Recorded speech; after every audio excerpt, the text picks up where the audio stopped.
kind stranger took in a homeless woman and her genius son. Years later, he changed the world. She was barely visible beneath the thick blanket of fallen leaves, her limbs twisted, her hair caked with blood and dirt, and a trail of bruises like fingerprints left behind by something cruel. The boy who stood beside her couldn't have been older than 7. He didn't cry, didn't scream. He just stared, unblinking, and raised one hand in the kind of slow, deliberate motion that only children too familiar with fear ever use. The sound of gravel shifting under tires was the only response, and for a second, he hesitated, as if unsure whether hope would bring help or more harm. But the truck stopped. A door slammed, and a man tall, weathered, alone stepped out into the fading light, not knowing that everything would change the moment his boots touched the ground. If stories of silent pain, quiet strength, and the kind of compassion that shows up uninvited but right on time speak to your heart, you're exactly where you need to be. This is the kind of story that lingers. So before we go any further, hit subscribe, stay with us, and let your heart be reminded there's still good in this world. Sometimes it comes from the places we least expect. Now let me take you back to the day Jonas Hale met the boy who didn't cry and the woman who had stopped believing anyone would come for her. Jonas wasn't supposed to be on that back road. He hated the forest, trail too many tight turns, too much silence, too many memories that didn't stay buried in quiet places. But his daughter, Mira, had asked if they could take the long way home. She liked the way the trees shimmered when the wind caught them just right. He had said yes without really thinking about it. A small detour, nothing more. But the moment he saw the child in the road, all detours became destiny. He hit the brakes hard, heart slamming against his ribs, and the truck skidded sideways. Jonas shoved the door open and ran. The boy didn't move. He just pointed. Jonas followed his gaze to the side of the road, where the body lay half submerged under branches and rot. He slid down the shallow ditch, knees scraping dirt, and dropped to her side. She was unconscious, cold, bleeding. He checked for a pulse. It was there, faint, stubborn, alive.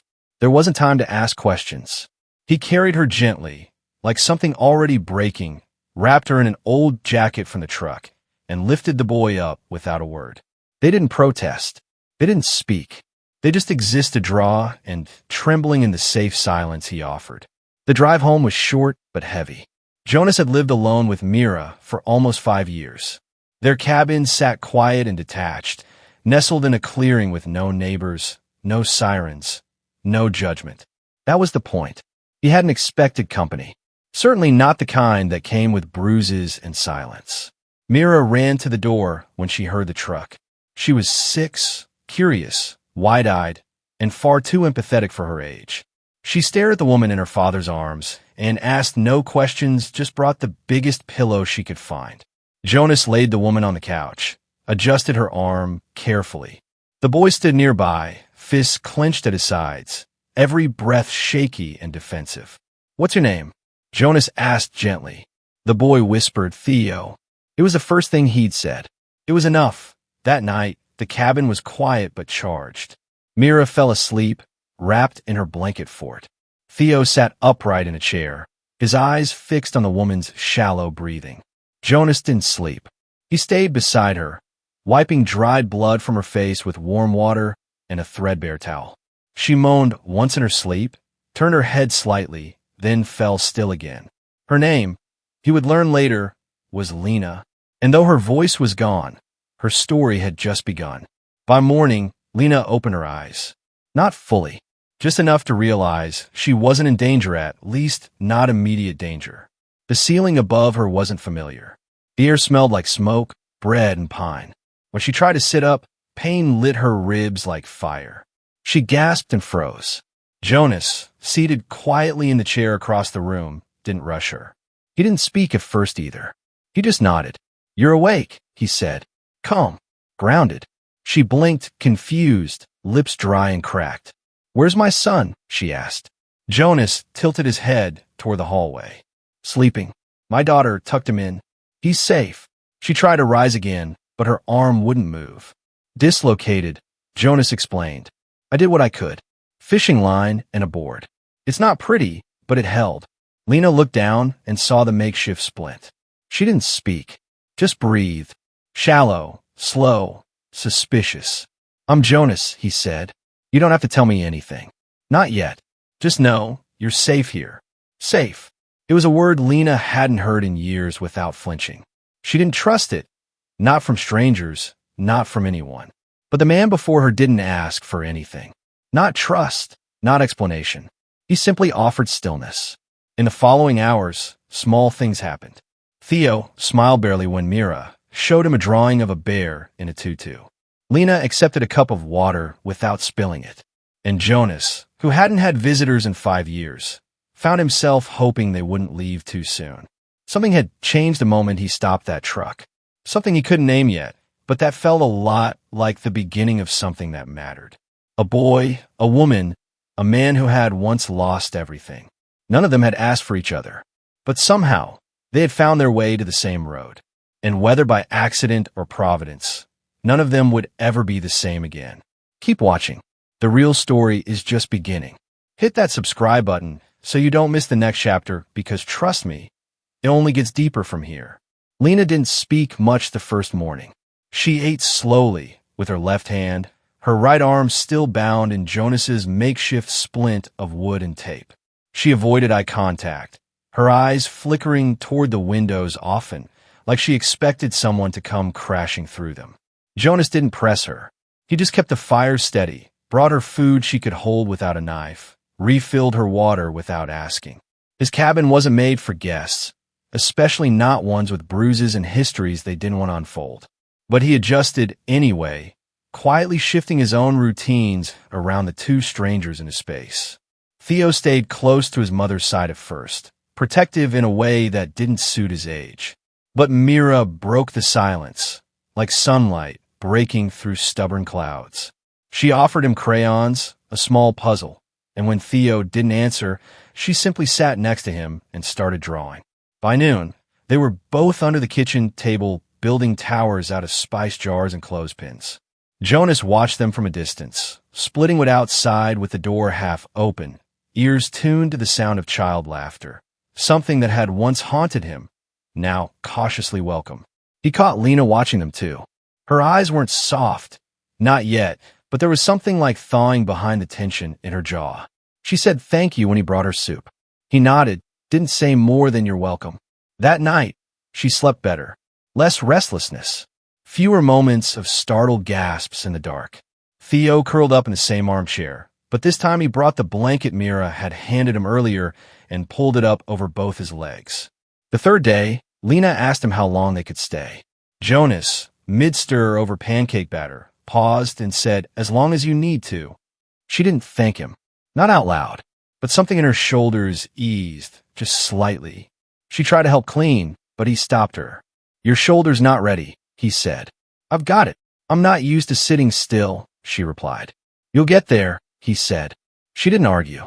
That afternoon, Theo found his way into the small workshop Jonas kept in the back. Jonas was fixing a chair leg, and the boy stood quietly watching for a long time before saying, "Your drill's missing a bit." Jonas looked up, surprised. "You know tools?" Theo nodded. "My dad did." I watched him. That was the first time either of them had mentioned him. That evening, after the kids had fallen asleep with a tangle of art supplies between them, Lena sat by the fire holding a cup of tea, her bandaged fingers trembling slightly as she lifted it. "My husband's name was Julian," she said, eyes on the flames. Jonas didn't answer right away. He let the quiet stretch, let her set her own pace. "He died 3 years ago," she continued. "Car crash. They said it was an accident." Jonas turned to her, his face unreadable. "But you don't believe that?" She hesitated. "I believe he died. That's all I was allowed to believe. His family made sure of that." She set the cup down, eyes burning but dry. "They didn't want me in the picture. Said I was never good enough. They tried to take Theo." Her voice dropped. "They almost did." Jonas didn't ask for more. He only said, "You ran." She nodded. "I had to." He sat back in his chair, exhaled slowly. "I know what it's like to lose someone and have the world keep moving like nothing happened." Her eyes shifted to him. "Your wife." "Son," he said. 3 years old. Leukemia. We tried everything. He didn't make it. He didn't look away from the fire as he spoke. After that, I came out here, built this place, started over. Lena didn't reply, but something between them shifted in that moment, an unspoken understanding between two people who had both lost more than they could explain and kept breathing anyway. The next few days passed in a rhythm that felt less like strangers and more like something taking root. Lena began to move more confidently. She used her left hand to fold laundry, to tie Myra's shoes when Jonas wasn't looking. Theo started explaining the solar system to Mira using paper plates and blueberries. Jonas watched, sometimes amused, sometimes startled at how quickly they'd filled the empty spaces in his home. One evening, Lena helped Jonas chop vegetables. She insisted, one-handed or not. He handed her a paring knife. She moved slowly, but with control. "Worked in a diner once," she said. "Before everything." He glanced over. "You're good." She shrugged. "Some things stick." He didn't ask which ones. That night, after the kids were asleep again, she lingered in the kitchen while he cleaned up. She asked him if he ever thought about going back to the city. He said no. "Everything I want is here." She nodded, said nothing else. When she walked past him, her hand brushed against his. Not a touch. Not yet. Just a briefest pause. He didn't move. He just let her pass. The next morning, Theo climbed a tree in the back while Mira cheered him on. Lena stood on the porch, her arms still stiff, watching. Jonas came up beside her. She didn't speak, just said with a small, restrained smile, "He's never climbed before." Said he was scared. Jonas looked at the boy, then at her. "Looks like he's not scared anymore." She nodded. "Maybe," she said. Maybe he just needed to feel like no one was watching to judge. That night, for the first time, Lena laughed. Not loud, not long. But Mira said something about pancakes and polar bears, and Lena let out a real laugh, sharp and quick, and surprised herself. Jonas turned toward her. She looked away, but the warmth remained in the air long after the silence returned. Neither of them said anything. They didn't need to, because in that silence, something had begun. Not love. Not yet, but healing. The kind that doesn't need names, only space. And that was exactly what this cabin had offered, a place to exist, to mend, to breathe. Even just for a while. Jonas found Theo in the workshop again, this time crouched over an old radio that hadn't worked in years. The kid had unscrewed the back panel, laid each component out on a folded rag, and was quietly adjusting a cracked capacitor with tweezers Jonas didn't even remember leaving out. He watched from the doorway, arms crossed, not interrupting. Theo didn't look up. "It's not the speaker," he said after a moment. "It's the soldering. Cold joint." Jonas stepped inside slowly. "You sure?" "Yeah," Theo said, without ego, just certainty. "The hum is there, but the signal doesn't get through. It's like the wires pretending to connect, but it never really does."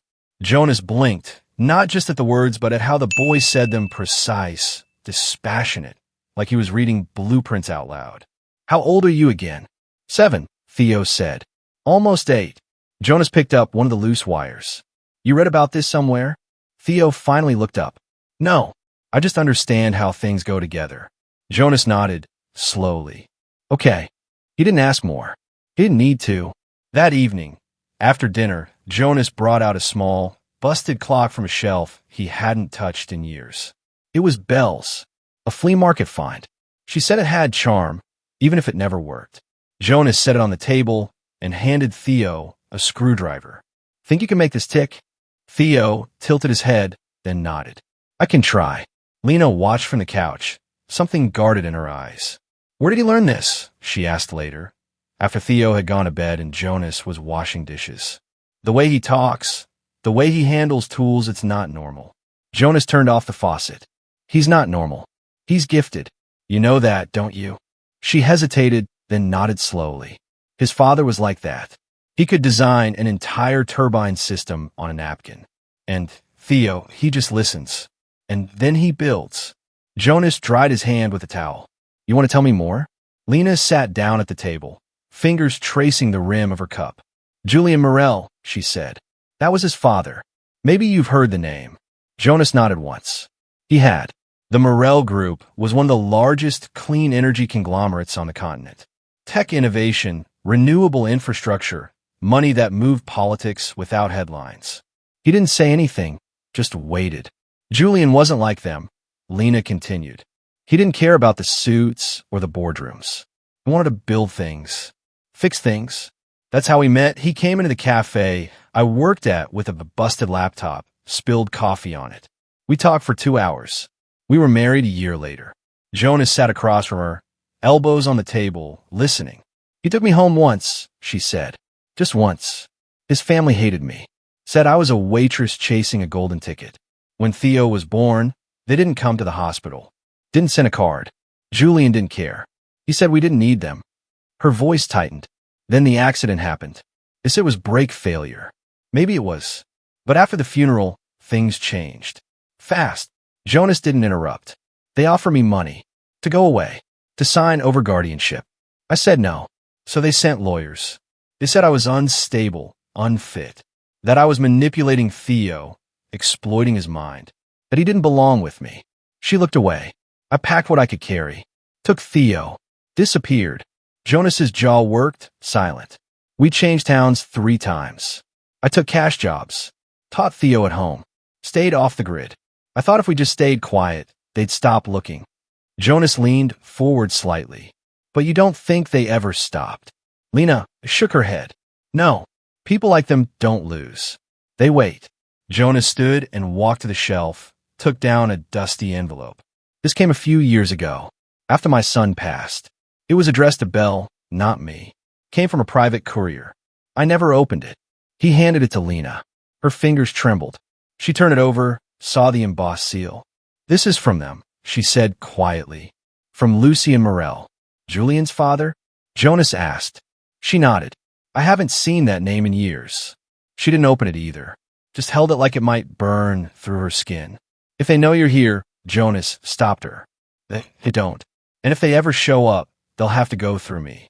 She looked at him, something raw flickering behind her eyes. You don't even know us. I know enough, he said. Over the next few days, Theo kept fixing things. The broken drawer in the kitchen. The porch light that had flickered for months. A wind-up toy Mira had buried in the dirt last spring. Jonas started leaving parts out on purpose, just to see what Theo would do. The boy never bragged. Never hesitated. He just worked. One night, Jonas sat on the porch while Lena stood beside him, arms wrapped around herself. He's not just smart, Jonas said. He sees things. He's not a project, Lena said, not unkindly. I'm not trying to fix him, Jonas replied. Just trying to let him be. She didn't answer right away. Julian used to say Theo would either change the world or be destroyed by it. He had no middle. And what do you believe? Jonas asked. She looked through the dark. I think if he has space and someone who sees him, not just his brain, he'll be okay. Jonas nodded. Then you're doing right by him. She turned toward him. I'm tired of running. So stop, he said. We'll figure out the rest later. That night, Theo placed the fixed clock back on the shelf. It ticked, faint but steady. Lena stared at it for a long time. It hasn't worked since Julian died, she whispered. Jonas looked at her. It works now. She nodded slowly, hand resting lightly on her son's shoulder. The past hadn't disappeared, but in the steady rhythm of that clock, something had shifted. Not closure. Not yet. But maybe for the first time permission to stay still. Jonas was fixing the hinge on the front gate when Mira called out from the porch. Her voice wasn't panicked, but it wasn't casual either. Dad, she said, low and uncertain. There's a car. He wiped his hands and stood, heart already tightening. The truck was parked a few feet off the tree line, dust still hanging in the air. It wasn't local. Black. Polished. Too clean for the road. Jonas stepped forward, slow and steady. The driver's door opened, and the man who stepped out didn't rush. He moved like someone who expected to be watched. Lucien Morel had aged, but his posture was the same, straight, measured, deliberate. He wore a dark overcoat, a cane in his left hand, not for show. His eyes scanned the cabin, the porch, then finally met Jonas's. They said nothing at first. Then Lucien removed his hat. I didn't come with lawyers, he said, and I didn't come to take anything away. Jonas didn't blink. You're already standing on what doesn't belong to you. Lucien nodded once. Fair. Lena stepped out behind Jonas. She stopped when she saw him. Her breath caught. Her fingers clenched the railing. Lucien looked at her, and for the first time in Jonas's memory, a man with so much power looked deeply uncertain. "You're thinner," he said softly, "but you're still standing." She didn't respond, didn't move. "I wasn't sure I'd see that again," he added. Jonas stepped off the porch, closing the distance between them. "Say what you came to say," he said. "Then go." Lucien glanced toward the window, where Theo now stood, silent behind the glass. "He looks like Julian," he said. Lena's voice was flat. "He is Julian's." "I never doubted that," Lucien answered. "I doubted everything else." Jonas took another step forward. "You watch from a distance. You let your people hunt her, corner her, break her down. And now you want to act like that was someone else's doing." "No," Lucien said. "I want to acknowledge it was mine." The silence that followed was thick. Lucien continued, voice steadier than his body. "I thought I was protecting a name, a legacy, but I was burying my son's truth. And when I lost him, I made it worse by losing his family too." Lena crossed her arms. "You let them ruin me." "Yes," he said, "and I live with that." "You still have power," Jonas said. "So why now?" Lucien looked at him, then at Lena. "Because I saw the boy, and because it's not about money anymore. It's about the blood I denied, the name I didn't offer, and the damage I can't undo." Theo stepped out onto the porch without a word. He didn't run, didn't hide. He walked toward Jonas, stood beside him, eyes locked on the man he somehow recognized but didn't know. Lucien lowered himself slowly to the step. "I'm not asking for you to forgive me," he said to the boy. "I'm asking for the chance to be part of your truth, however you choose to define it." Theo didn't speak, just watched him. After a long pause, Lucien continued. "You were born Morel, but you've been raised by people who didn't need a name to love you. I don't want to take that. I want to offer something back." He reached into his coat and set down a small leather box. "If someday you choose to carry the Morel name, it will be because it means something to you, not because anyone made you." Jonas looked down at Theo. "You okay?" The boy nodded, but his grip on Jonas's sleeve stayed tight.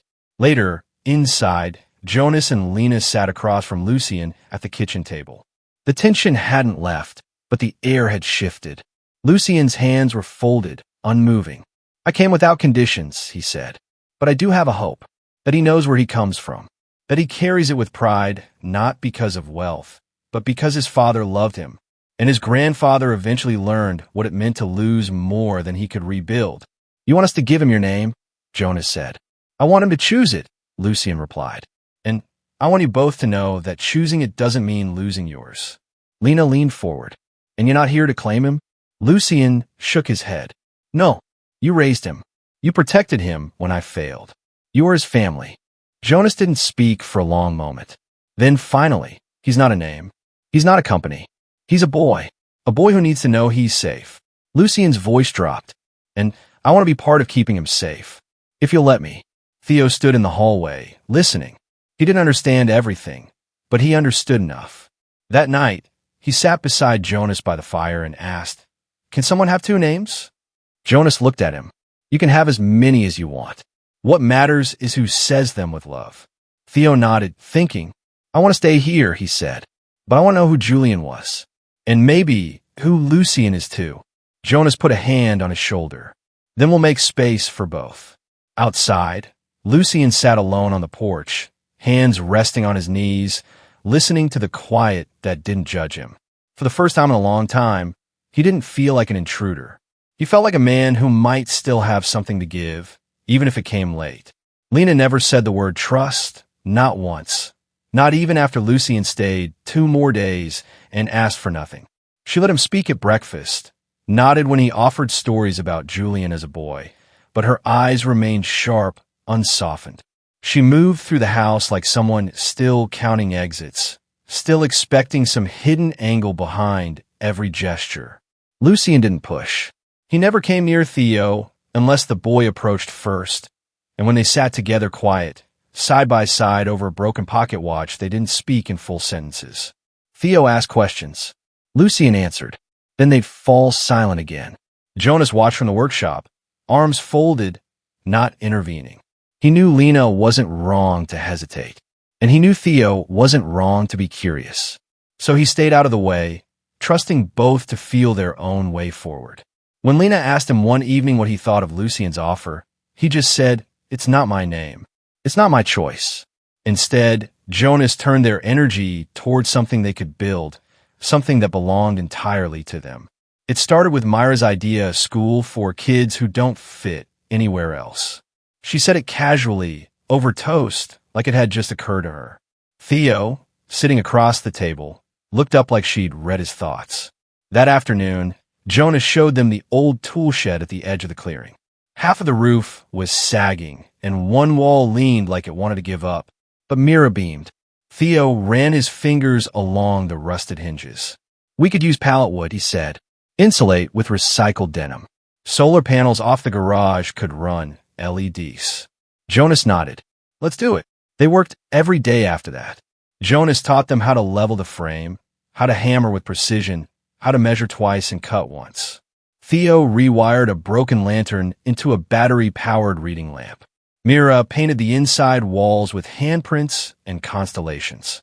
Lena helped when she could, her shoulders still stiff but her resolve steady. Lucien watched from the porch sometimes, never offering help, just observing. When Jonas asked why he didn't step in, he said simply, "They're building more than a classroom. They're building something I never knew how to give." Word got out. A neighbor came by with old chairs. Someone else donated books. A retired teacher dropped off flashcards and a chalkboard. By the second week, the structure looked less like a shed and more like a place meant to hold possibility. Theo drew diagrams on scrap wood, designed cubbies from leftover crates, sketched out an idea for a mobile weather tracker using Myra's old wind chimes and a bicycle generator. Jonas didn't tell him to slow down. He handed him more screws. At night, the boy read on the floor beside the fire, charts and circuit maps spread around him like blankets. But Lena still watched him closely, saw how Theo looked out the window when Lucien was gone, how his fingers paused over blueprints when the subject of the Morel name came up. One evening, after the kids had gone to sleep under a quilt of tools and half-painted signs, she sat beside Jonas at the kitchen table. "He's changing," she said. "Not in a bad way, but I can feel it, like he's balancing between two worlds." Jonas didn't disagree. Maybe he's not choosing one over the other. Maybe he's just trying to find a way to carry both. Lena looked at her tea, cooling in her hands. "I don't want him to lose who he is, just to satisfy who someone else thinks he should be." Jonas leaned forward. "He won't. You've already given him more than a name. You gave him voice." The decision came without ceremony. One morning, Theo stood at the table holding the small leather box Lucien had given him. Inside was a signet ring, plain, silver, engraved on the inside with a name and a date. He closed it gently, then looked at both of them. "I want to keep Mom's name," he said. "I don't want to live in a big house, or go to board meetings, or learn how to shake hands like a politician." Jonas said nothing, just nodded once. Theo's voice didn't waver. "But I want to know who my father was. I want to understand that part of me. And I want Lucien to be part of my life, if he stays who he is now, not who he used to be." Lena didn't speak at first. When she did, her voice cracked. "You sure?" Theo nodded. "I'm sure." Then he added, quieter, "But I'm not leaving this place. I belong here." They didn't argue. They didn't correct him. They just listened. Because in that moment, the boy who once stood shaking on the side of the road had become someone who could define himself. That night, they ate dinner outside for the first time in weeks. The structure they'd built stood lit by small battery lights. Myra had written, "The Little School of Big Questions," in chalk on the side. Lucien showed up just before dessert. He didn't ask what Theo had decided. He didn't bring gifts. Just a single book, Julien's notebook, filled with sketches and notes and pages half erased from time. He handed it to Theo without a speech. "Your father started this," he said. "Maybe you'll finish it." Theo took it, opened the first page, and smiled. "Maybe I'll just improve it." That night, when Jonas checked the locks and turned off the lights, he paused outside the kids' room. Theo was asleep, Julien's notebook under his arm. Myra curled up with her drawings at the foot of the bed. He walked back to the living room where Lena sat cross-legged on the rug, eyes glassy from watching them grow. "We're not running anymore," she said. Jonas didn't answer. He didn't need to. The walls held the proof. So did the boy. The courthouse was smaller than Lena remembered, though she'd never stepped inside it before. From the outside, it looked like all small-town courthouses do, columns too proud for their own purpose. Brick that tried to look historic but couldn't hide the fresh mortar. Jonas parked the truck without saying anything. Lena sat for a moment, staring at the front steps, her hands folded so tightly in her lap the knuckles had gone white. He reached over and touched her fingers lightly. "You're not alone." She nodded but didn't speak. Inside, the air was cold in a way that had nothing to do with temperature. The clerk behind the counter barely glanced up until she heard Lena state her name. The woman blinked, adjusted her glasses, and paused as she read the file. "Julian Morel's widow?" Lena nodded. The clerk looked again, this time slower, then stood to retrieve a supervisor. The hearing was scheduled for a week later. Lena and Jonas returned home that afternoon without speaking much, but the silence between them was different now. Not fear, not doubt, just wait. Over the next few days, paperwork was signed, statements prepared. Lucien offered legal support, but Lena declined. "This needs to come from me," she said. Jonas didn't argue. When the day came, the courtroom wasn't crowded, but it wasn't empty either. A few townspeople had shown up, people who knew Jonas, people who had heard stories about the boy fixing lanterns, about a woman with a sling helping repaint the community notice board, about the strange little school that had risen from an old shed. Lena stood before the judge with her posture straight and her voice clear. She didn't beg. She didn't dramatize. She told the truth. About the night Julian died. About the questions that were never answered. About the silence from his family. Then the sudden pressure. The buyout offer. The threat to take her son. She spoke about the fear that followed. About moving from motel to shelter to friend's basement. About homeschooling Theo with borrowed textbooks and notebooks they filled by candlelight. She admitted the parts that hurt to say aloud, how she sometimes yelled when she was scared, how she taught Theo to hide instead of speak, how she stopped asking for help because every hand seemed to come with a condition. The opposing side had little left to offer. The private investigators were long gone. The lawyers' statements had no traction without fresh evidence. Even the old accusations of mental instability fell flat against Lena's calm composure and Jonas's quiet presence beside her. The judge asked questions. Lena answered every one. When asked if she had financial support, Jonas said, "We build our own school. We grow half our food. We don't have much, but we have enough." When asked about Theo's education, Lucien submitted copies of Theo's mechanical schematics, handwritten with notations far beyond his age. The judge paused when reading them. "Who taught him this?" "He taught himself," Lena said. "I just tried to keep the lights on." When it was Jonas's turn to speak, he didn't say much. He told the court about the day he found them, about the look in Theo's eyes, about Lena's injuries. Then he told them about what came after. The school, the neighbors, the repairs to half the broken things in town. He didn't embellish, just said, "I've seen what kind of mother she is, and I'd put my life behind it any day." That moment held. People in the courtroom shifted. Some leaned forward. Others nodded. One woman in the back wiped her cheek with a tissue and didn't pretend otherwise. After closing arguments, the judge took a recess. Lena waited outside with Jonas on a bench that faced the parking lot. They didn't speak. Mira and Theo were home with Lucien for the day, sketching out lesson plans and counting seeds for spring planting. Lena tapped her heel nervously against the concrete. Jonas just sat beside her, calm, unreadable but present. When the bailiff finally called them back in, she exhaled once, then stood. The judge didn't waste time. She reviewed the record, acknowledged the years of silence, the absence of evidence from the Morel side. She praised Lena's testimony, remarked on the emotional maturity of the boy at the center of it all, and noted the credibility of character witnesses, even if those witnesses didn't speak from the stand but from the actions the town had seen with its own eyes. Then she issued her ruling, all prior accusations vacated. Parental custody restored in full. No contest. No conditions. Lena didn't cry. She just sat down, hand to her mouth, as if afraid to exhale. Jonas placed a hand on her back. The courtroom started to empty, quietly, respectfully. The The clerk handed Lena a stamped copy of the judgment. "You earned that," she said. Lena nodded, stunned. Outside, the sun had moved across the sky, but the air felt different. Lighter. Real. She turned to Jonas as they walked toward the truck. "We didn't just survive this," she said. "We ended it." He shook his head gently. "No, you did." Back at the cabin, Theo ran to the door before the truck stopped. Mira was right behind him. Lucien stood at the edge of the porch, a question in his eyes. Lena held up the envelope. "It's over." Theo beamed. Mira hooped and ran circles in the yard. Lucien just nodded, exhaling like a man who'd been waiting to let go of something for too long.